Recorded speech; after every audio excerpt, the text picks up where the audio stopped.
আসসালামু আলাইকুম ওরহমতুল্লাহ বারাকাতুহ। ফিলিস্তিন ইব্রাহিম আলহি সালাতু ওয়াসসালামের দারুল হিজরাহ। ফিলিস্তিন লুত আলহি সালাতু ওয়াসসালামের আশ্রয়স্থল। ফিলিস্তিন দাউদ সুলাইমান আলাইহিমা সালাতু ওয়াসসালামের রাজত্বের মূল কেন্দ্র। ফিলিস্তিন ঈসা আলাইহি সালাতু ওয়াসসালামের জন্মস্থান।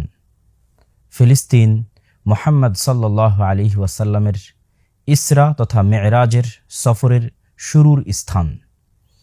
মসজিদ আকসা এবং তার পার্শ্ববর্তী অঞ্চল বরকতময় সমগ্র পৃথিবীবাসীর জন্য, যা মহান আল্লাহ সুবহানাহু ওয়া তাআলা বলেছেন।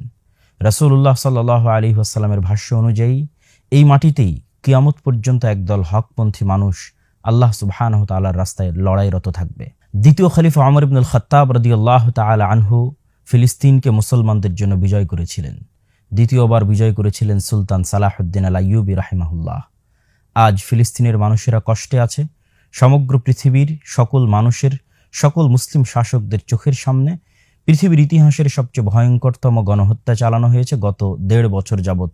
প্রায় ৫০,০০০-এরও বেশি নারী, পুরুষ, শিশু, এমনকি হাসপাতাল ও শিক্ষা কেন্দ্র করে হাই দেওয়া হয়নি।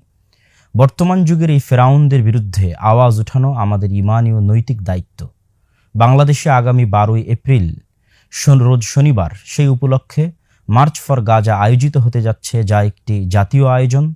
বাংলাদেশের পক্ষ থেকে এই জাতীয় আয়োজনে আমি আব্দুল্লাহ বিন আব্দুর রাজ্জাক নিজেও অংশগ্রহণ করছি। আপনাদের সকলকে অংশগ্রহণ করার উদাত্ত আহ্বান জানাচ্ছি। আসসালামু আলাইকুম ওয়া রাহমাতুল্লাহি ওয়া বারাকাতুহু।